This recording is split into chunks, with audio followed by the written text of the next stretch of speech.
Numa realização do Centro Cultural Banco do Nordeste, estamos começando o Nomes do Nordeste, o programa que traz até você a história, a arte e o pensamento dos principais nomes que fazem a cultura nordestina. O nosso convidado de hoje é o diretor de teatro e ator Aderbal Freire Filho. Cearense de Fortaleza, mudou-se para o Rio de Janeiro em 1970, onde estreou como ator na peça Diário, de Nicolai Gogol. Em 1973, conheceu o sucesso como diretor em Apareceu a Margarida, de Roberto Ataíde. De lá para cá, foram mais de 80 espetáculos, com vários prêmios e montagens, inclusive fora do país. Vamos acompanhar agora um pouco da trajetória de vida desse nome do Nordeste, numa entrevista conduzida pelo ator e dramaturgo Ricardo Guilherme. Eu sei que você estreou no começo dos anos 50 aqui no Ceará, se não me engano, um grupo lá do Colégio Cearense, mas eu queria que você falasse um pouco de como você descobriu o teatro, através da leitura dos autores, enfim. É isso. Eu sou de 1941, estou durando.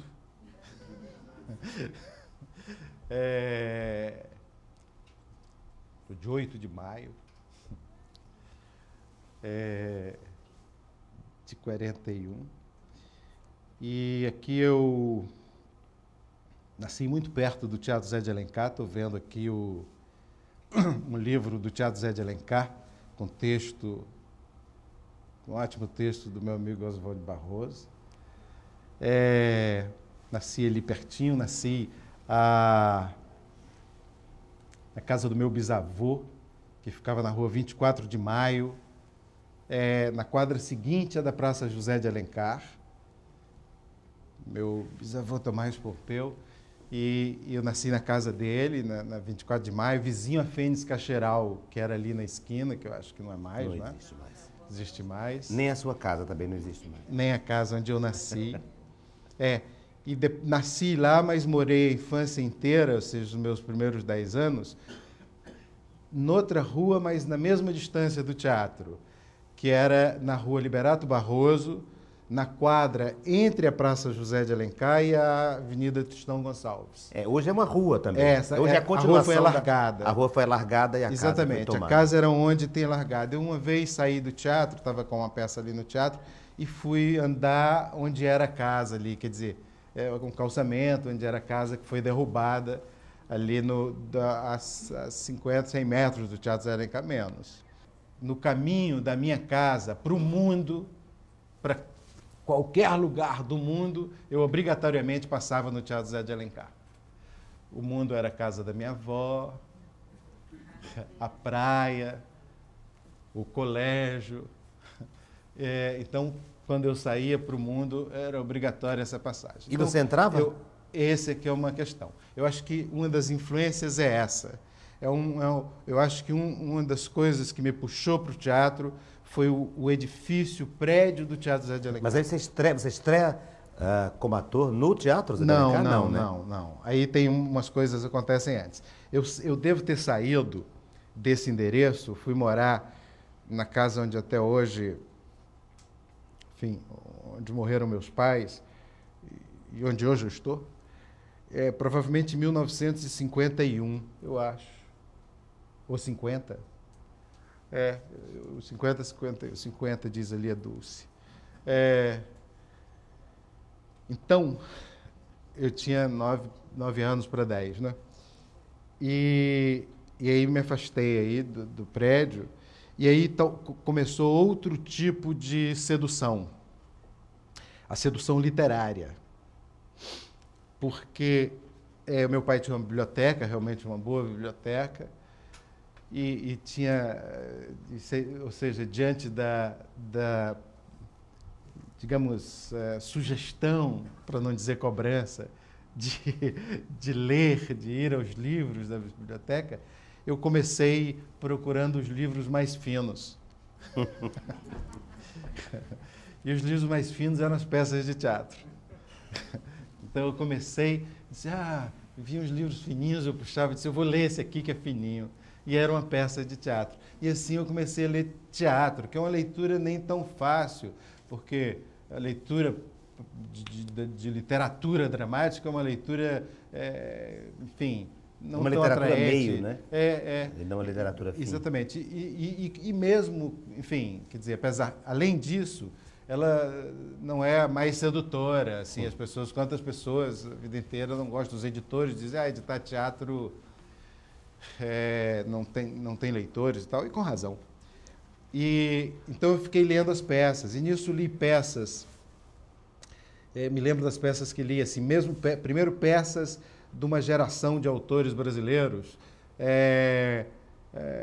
digamos que eram os autores da geração do Trianon, Gastão Tojeiro, Armando Gonzaga, mas especialmente, o que tinha lá especialmente, me lembra Juraci Camargo. Aqui naquele tempo era assim, os meninos que queriam fazer teatro pensavam nas peças que tinha um menino, qualquer menino, a possibilidade de fazer, e quando crescesse fazia as mãos de Eurídice.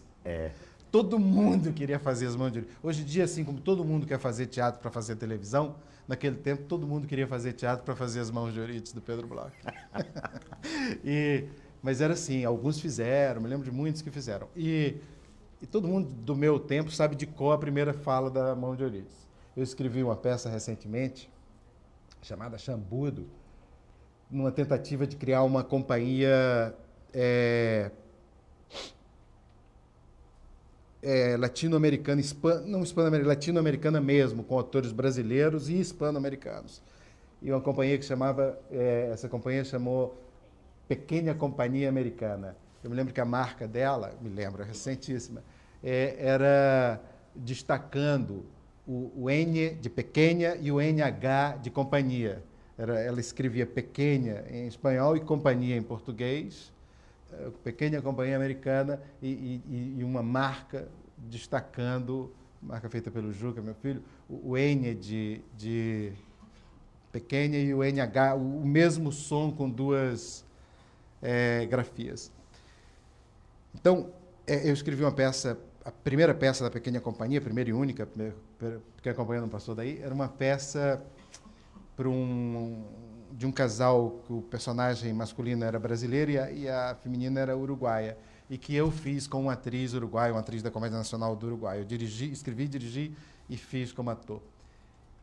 E a peça começava com o personagem dizendo as primeiras falas de As Mãos de Eurídice. Você chegou a fazer o quê com o teatro experimental? O que eu cheguei a fazer lá? Eu não sei se eu cheguei a fazer alguma coisa ou só ensaiei. Só ensaiou. Fiquei lá esse tempo e aí coincidiu também com as épocas de Paixão de Cristo. Isso sim, que outra escola, outra passagem, outro enfim, passo nessa formação foi a Paixão de Cristo. Tinha a Paixão de Cristo do Valdemar, que foi a primeira que eu fiz. Eu acho que imediatamente, quando eu cheguei, eu acho que eu saí desse teste para radioator da Ceará Rádio Clube para a Paixão de Cristo. Aí acho que imediatamente fiz uma Paixão de Cristo, que me lembra aí o B de Paiva fazia como ator, e que a gente fazia aqui no Patronato, aqui na Avenida Tristão Gonçalves, ou na Avenida do Imperador. E aí depois a gente fez uma apresentação em Messejana, uma coisa assim. E no ano seguinte eu passei a fazer a Paixão de Cristo oficial, que era a Paixão de Cristo do Afonso Jucá, do Abel Teixeira, no próprio Teatro Zé de Alencar. Aí eu volto ao Teatro Zé de Alencar, eu me junto outra vez com o Teatro Zé de Alencar, fazendo a Paixão de Cristo. E é verdade que foi o Ari Serlock que deu o seu nome, Aderbal? Porque seu nome é Aderbal Freire Filho. Depois, mas você ficou, inclusive quando foi para o Rio, virou Júnior, né? A minha impressão era que foi alguém da rádio. Quer dizer, tenho impressão, pode ter sido Ari. Não, porque é possível que aí já tivesse Júnior. Porque eu não entrei na Ceará Rádio Clube. Me lembro que até fui pré-selecionado e tal, mas eu devia ter uma voz infantil, porque eu tinha 14 anos, eu acho. 14 para 15 anos. Eu ia fazer 15 anos em maio de 56, deve ter sido no começo do ano. E depois, em 57, eu fiz concurso para a Rádio Dragão do Mar, que era aqui perto, no edifício do IAPC. IAPC ou do IAPI? IAPC. Aqui o edifício também na Pedro Pereira. Pereira ou do primeiro? Numa das duas. Pereira. É. Entre Floriano No 11º Peixoto andar. No 11º andar. E a rádio foi inaugurada. E eu fiz concurso e aí eu fui aprovadíssimo. Mas e aí, é durante concurso para 6 locução, não? Não, para rádio ator. Para rádio ator? Aí a gente ficou 6 meses com a rádio no ar, fora do ar, entendeu? Como se a rádio estivesse no ar, mas fora do ar. Fazendo os programas, os noticiários, a rádio funcionando de forma experimental. E nesse momento eu tinha um problema de nome. Por isso que eu sempre atribuo a alguém de rádio. Porque eu me lembro que alguém disse assim, Aderbal Freire Filho não pode, que é muito grande. Aí Aderbal Freire não podia, que meu pai era uma pessoa conhecida, era um professor da Faculdade de Direito, um advogado bem conhecido, nessa época até envolvido em política, era presidente do PDC. Então, não podia botar o nome do meu pai, né? Aí Aderbal Freire Filho, alguém disse, não, é enorme, não pode ser Freire Filho, não tem sentido. Aí alguém sugeriu Aderbal Filho. Aí a rádio tinha o Mário Filho e Oliveira Filho. Ficava muito filho na rádio. Então alguém disse assim, eu tenho uma sugestão. E a minha impressão é que era alguém... Se a pessoa disse assim, foi o Ari. Não, Ari não era da rádio. Essa chave assim do Ari. Não. Eu sempre me lembro, alguém, por exemplo, eu me lembro de um locutor da rádio, que uma vez estavam discutindo o nome de um programa de esportes. E alguém dizia como devia ser, a bola rolando, com não sei o quê, bola não sei o quê, número 11, dando nomes para o programa de esporte. Eles tem um grande nome. Aí disse, como? Aquele locutor da voz bem grossa, esportes. Então, eu tenho a impressão que foi esse mesmo locutor que disse Aderbal Júnior. Eu sei que a Rádio Dragão do Mar se envolveu com política, teve aquela famosa invasão da Rádio Dragão do Mar. Você estava ali naquele momento? Estava. Você era locutor, você virou locutor também, não? Era. O anunciador, ou... Fiz muita coisa. Narrador, né? De crônicas. É assim, a Rádio Dragão do Mar inaugurou no dia 25 de março de 1958. Eu me lembro disso ainda. E depois da bênção da rádio, que era de praxe, né? Tudo que inaugura tem uma bênção e tal, e o primeiro programa que foi ao ar era um programa chamado Como se Faz um Doutor, escrito pelo Blanchard Girão, cujo narrador era o Almir Pedreira, e cujo protagonista, o doutor, o personagem que ia se fazendo doutor, é eu. Então, me lembro muito desse programa. O primeiro programa que foi ao ar na rádio, nas 11 da manhã do dia 25 de março de 1958. Ele escreveu um narrador e aí o cara tentava estudar, fazer não sei o que e tal. Me lembro desse programa. Bom, a partir daí, fui durante muito tempo radioator. Fui anos radiator, no cast dirigido pelo saudoso J. Oliveira, uma grande figura, com Ivone Neri, Oliveira Filho, Consuelo, um monte de gente, e especialmente Glória Farias, com quem eu dividia um programa vespertino que chamava 15 Minutos de Romance ou de Amor, em que as pessoas escreviam as suas cartas com casos de amor. Um redator chamado Souza Leles radiofonizava em 15 minutos aquela carta e ela era apresentada como um pequeno radioteatro, uma cena de radioteatro, pela Glória Farias e Aderbal Júnior. Toda tarde tinha esse programa. Então, me lembro muito, a gente fazia esse programa há poucos anos, eu vindo aqui, a Glória um dia soube que eu estava, ligou para minha casa e disse, Aderbal, sabe quem está falando? Eu não reconheci. Ela disse assim, para você ver como é a vida, ia chegar o dia que Aderbal Júnior não ia lembrar da voz de Glória Farias. Não, quer dizer, essa coisa, esse par romântico dos anos 50 e pouco na Rádio Dragão do Mar. Então, fiz muito radioteatro. Depois, comecei a fazer... Mas acho que aí na minha volta do Rio, porque em 1959, eu acho no auge do radioteatro, da revista Folha do Rádio, do Ciro e Neuza Colares, que tinham uma sede aqui na Rua Barão do Rio Branco, onde tinha uma associação cearense de rádio, onde a gente ia jogar um joguinho que era meio como palavra cruzada, mas como jogo, com tabuleiro e tal, de tarde e tal. E me lembro que tinha um concurso dos melhores do rádio do ano, que era um concurso de votos comprados.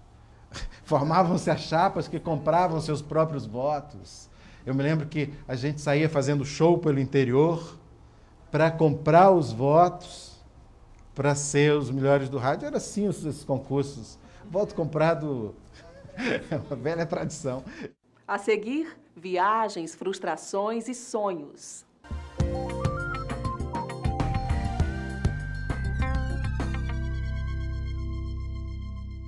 O melhor da programação do Centro Cultural Banco do Nordeste, agora em DVD. A história nasce da lenda. Jogo de palavras, essa misturada toda. E através da palavra, você move o mundo. Então foi aí onde nasceu o poeta. E é uma beleza. Todo autor nacional tem que estar exposto nas livrarias e muito bem exposto. Eu fui buscar uma expressão de arte. Pegou a porta do céu, abriu assim, arrastou, aí olhou assim e disse... Língua não tem osso, mas quebra caroço.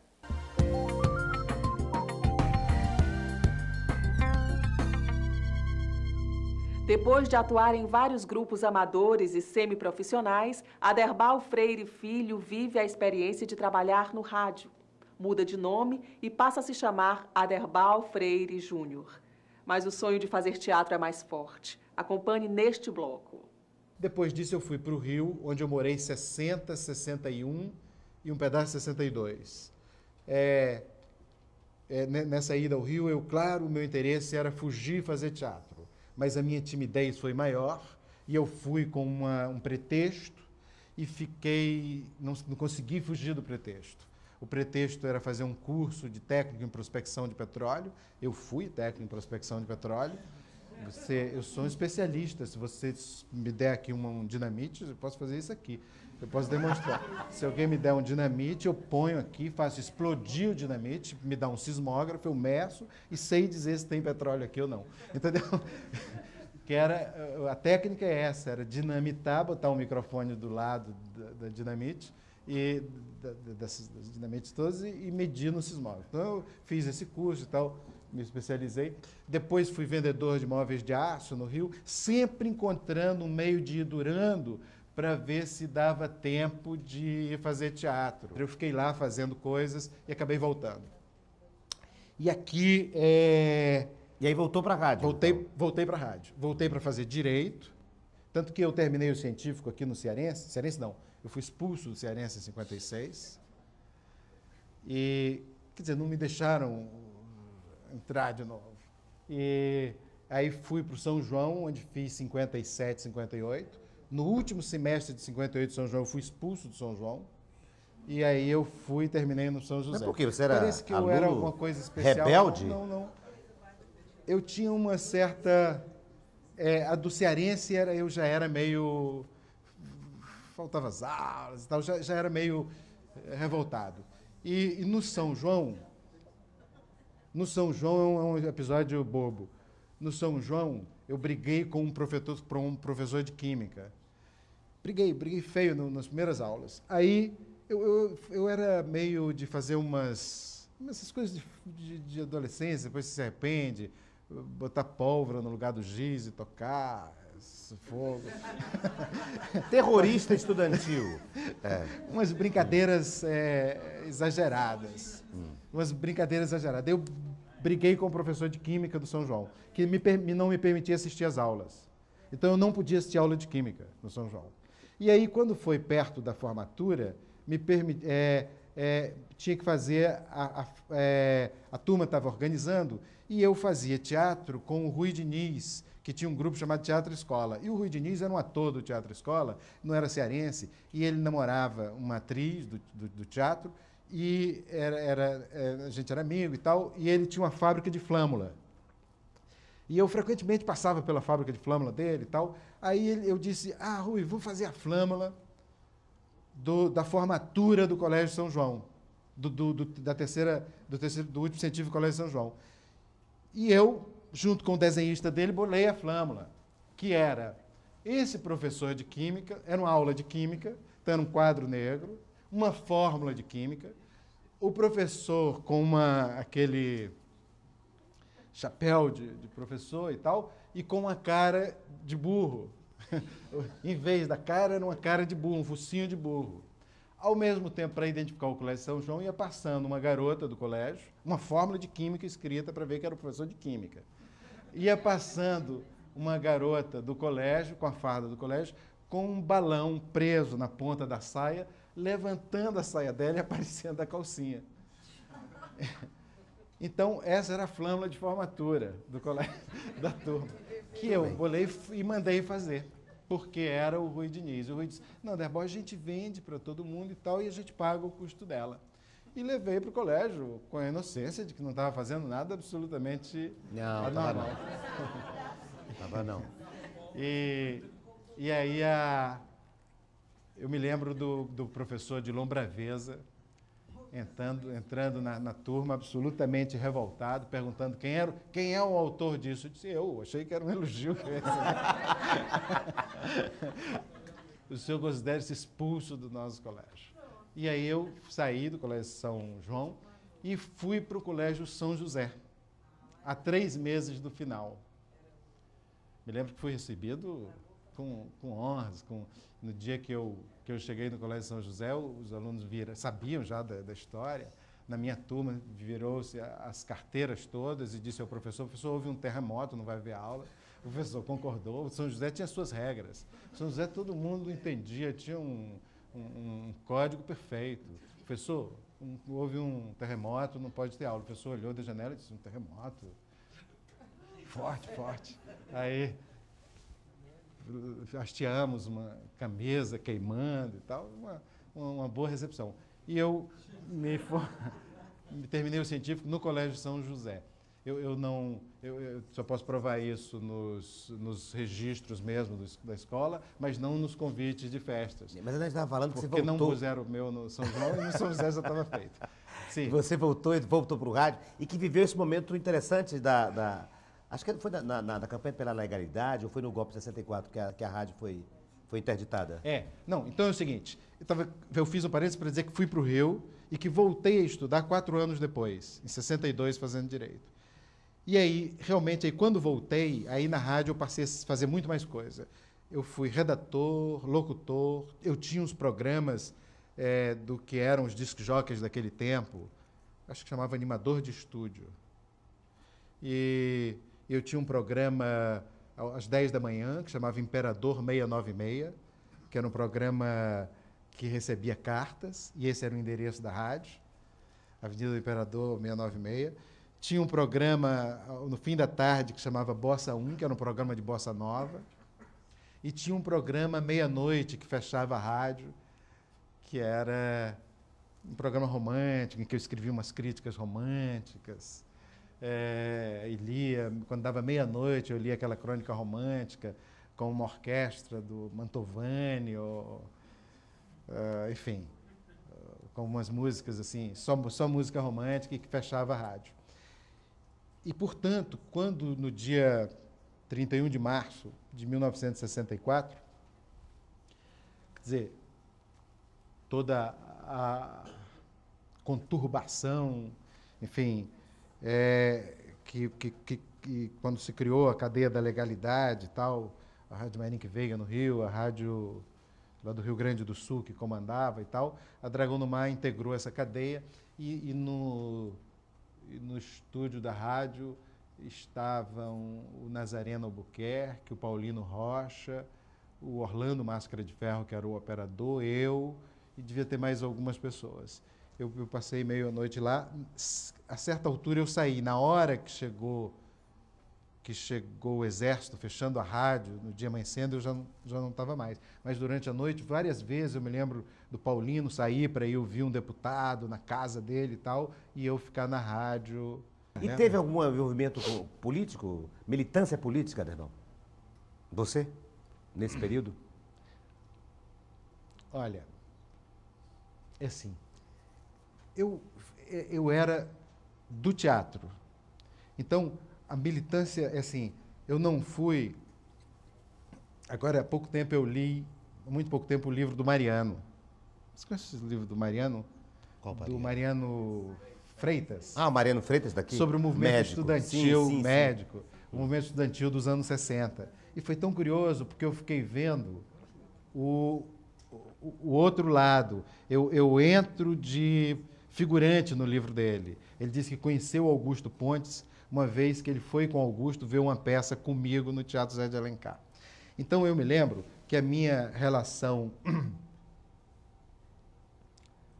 política era assim. Eu não era do Partido Comunista, eu não era dos movimentos estudantis engajados, mas eu era profundamente ligado às pessoas, ou a algumas pessoas, de todos esses movimentos. E tentava, de alguma forma, aproximar o teatro oficial desses movimentos. Assim, alguns movimentos de teatro nasceram com essa, digamos, bandeira, com bandeiras. E o teatro oficial não, ele já existia e se deixava tocar por algumas peças, por exemplo, fazendo Eles Não Usam Black Tie, do Guarnieri. Que você fez, né? Que eu fiz. Fazendo coisas assim. Ou então, a gente fazia, por exemplo, a tentativa de fazer o CPC no Ceará foi uma tentativa feita com reuniões de que eu participava.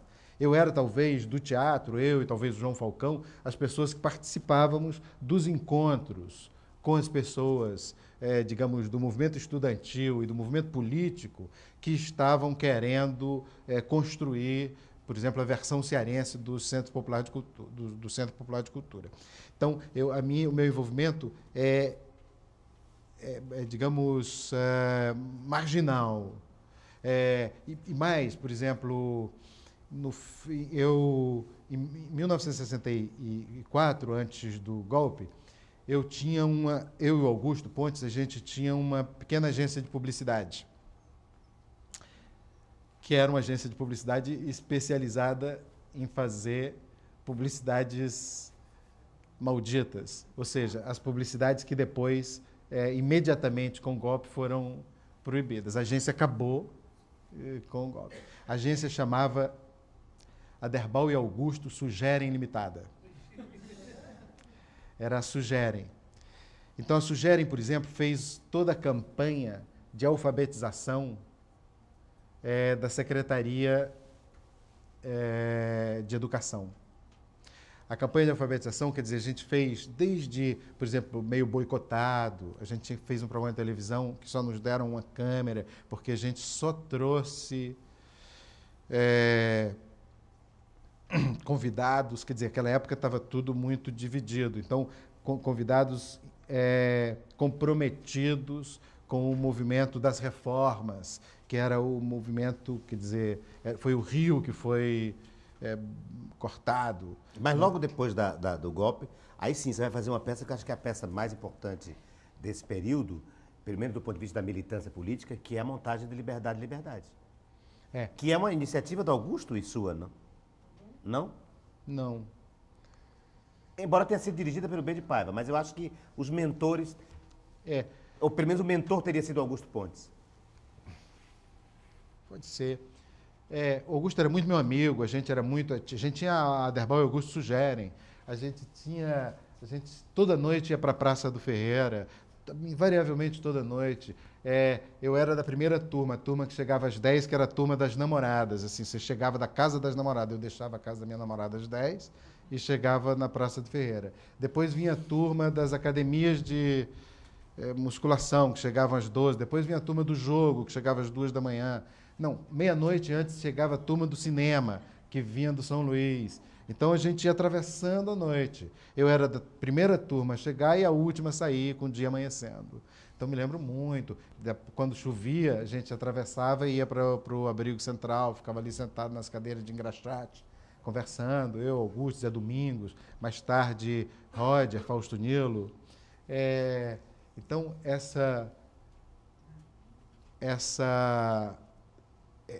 quer dizer, essa boemia foi muito marcante para mim depois do Turma do Jogo, Zé Tosta, juiz de futebol, que veio para cá jogar futebol e terminou juiz de futebol, foi o primeiro comentarista de arbitragem do Rádio Cearense. Enfim, as várias turmas que se sucediam nesse papo da Praça do Ferreira. Mas o Liberdade é de quando? O Liberdade, eu estou dizendo essa coisa porque o Augusto, portanto, está sempre muito próximo às coisas que eu também fazia. Agora, o Liberdade eu me lembro muito do Carlos Paiva, do B de Paiva, o Augusto certamente está no movimento, é uma coisa só. E faz parte disso que eu disse, e que talvez eu não tenha sabido precisar bem, que tem a ver com digamos, com essa tentativa de juntar o movimento político com o movimento artístico. Então, quando a gente fez Liberdade, que deve ter sido 1967, era a direção do B de Paiva, tinha o Carlos Paiva no elenco, a Eliette Regina, tinha mais, quem era o outro? A outra atriz, tinha outra atriz, não é possível que eu não lembre, eu lembro sim. Ai, Deus. E tinha os músicos, que era o Josué, aquele menino do acordeon, o Edson. Enfim. E certamente o Augusto, de alguma forma, estava envolvido. Eu não sei te dizer quem era a liderança. Vamos partir para a sua vida como diretor. Como é que você se descobre diretor? A sua saída do Ceará. Eu sei que você fez parte da comédia, criou o Teatro Novo. Tem muita coisa para a gente falar, mas a gente precisa avançar em alguns temas. Você da sua relação com a televisão do Ceará, como anunciador, né? Você foi até garoto propaganda da TV Ceará, Canal 2. Mas eu queria que você falasse do que lhe motivou a sair do Ceará e falar um pouco do Rio. Como é que você se descobriu? Você que era um ator, se descobriu diretor. Eu fui para o Rio em 1970, pela segunda vez, e aí já determinado. Porque eu já tinha me formado em Direito em 66, advoguei aqui no escritório do meu pai e me sentia muito infeliz. Eu achava que estava começando a envelhecer e que podia me arrepender muito mais depois, que certamente eu ia me arrepender do ato que eu estaria fazendo. Eu que pretendia desenvolver a minha carreira de ator e que a ambição que eu tinha no teatro, além de atuar, era de escrever, nunca me passou pela cabeça dirigir, eu não tinha essa... Não era uma coisa que me atraísse. Quando dirigi Flicts, fiquei fascinado com as possibilidades dessa linguagem. Eu me lembro que quando eu fui escrevendo, eu escrevia umas rubricas descrevendo as cenas. Eu disse, o espetáculo começa assim, e fui descrevendo todas as cenas. Então, a primeira versão do Flicts é cheio de indicações sobre como deve ser o espetáculo. E quando eu fui dirigir, eu não cumpri nenhuma. Não é que eu quisesse discutir com o autor, é que eu descobri fazendo que, na prática, era muito mais rico o material, o universo expressivo que eu tinha do que eu podia imaginar sentado numa máquina de escrever. Se eu dizia é feito assim, eu cumpria muito melhor o que eu tinha escrito como diálogo, como situação, como caráter de personagem, usando outros recursos cênicos do que aqueles que eu tinha previsto enquanto autor. E aí eu descobri essa extraordinária linguagem e essa poética surpreendente que é a poética da cena. No próximo bloco, a experiência do teatro ativista.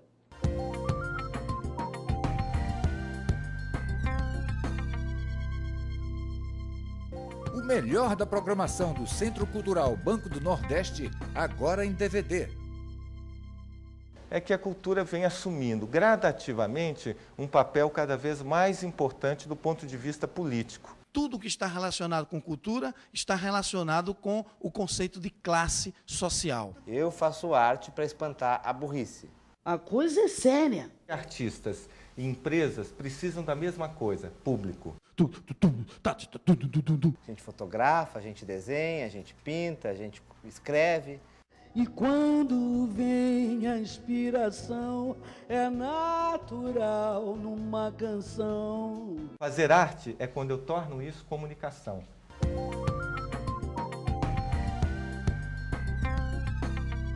Aos 64 anos, mais de 30 anos de carreira, ganhador de vários prêmios Molière, Aderbal Freire Filho enfrentou muitas dificuldades para ser hoje um dos mais requisitados profissionais de teatro do Brasil. E tudo começou aos 29 anos, quando, pela segunda vez, resolveu sair do Ceará para o Rio de Janeiro. Neste bloco do programa, Aderbal Freire fala do poder transformador do teatro e de sua experiência com o projeto Teatro Ativista. Você tem também uma relação com o Uruguai muito grande. É engraçado porque dirigiu no Uruguai duas companhias de caráter opostos ou diferentes, pelo menos.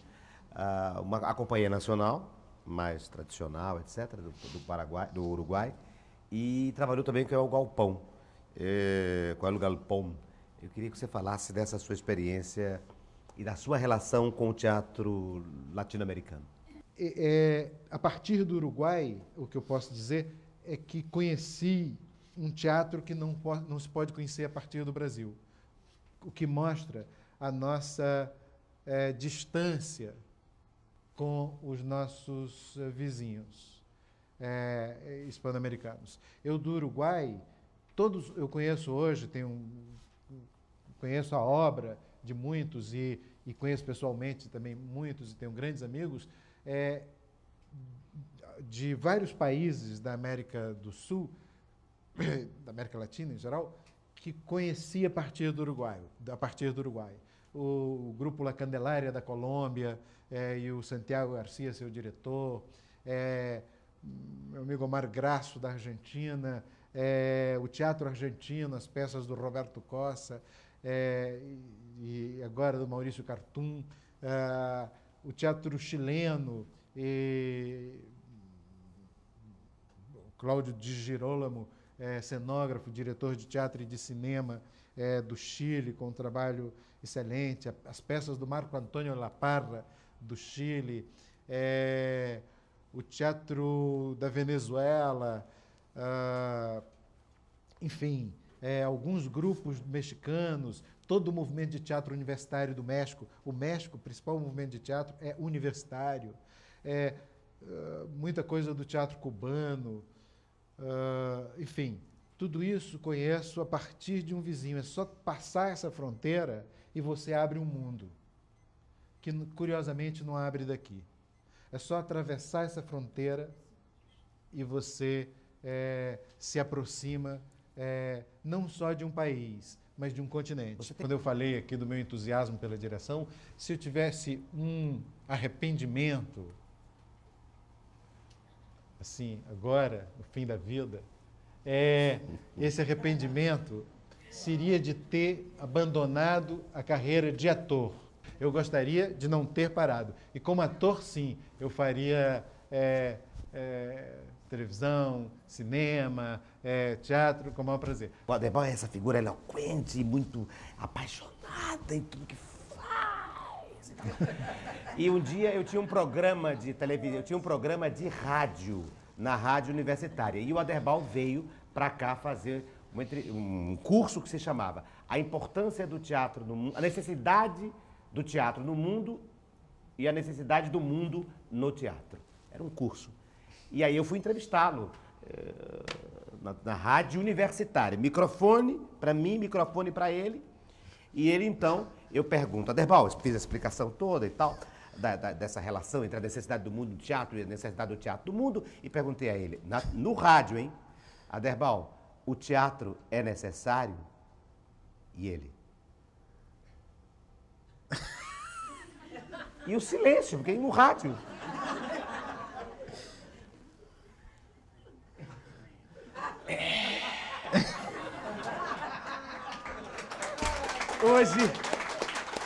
Hoje, pelo menos, ele não foi tão lacônico, mas foi tão dramático e tão genial nas suas colocações, né? Quanto foi nessa entrevista, depois desse minúsculo e dramático.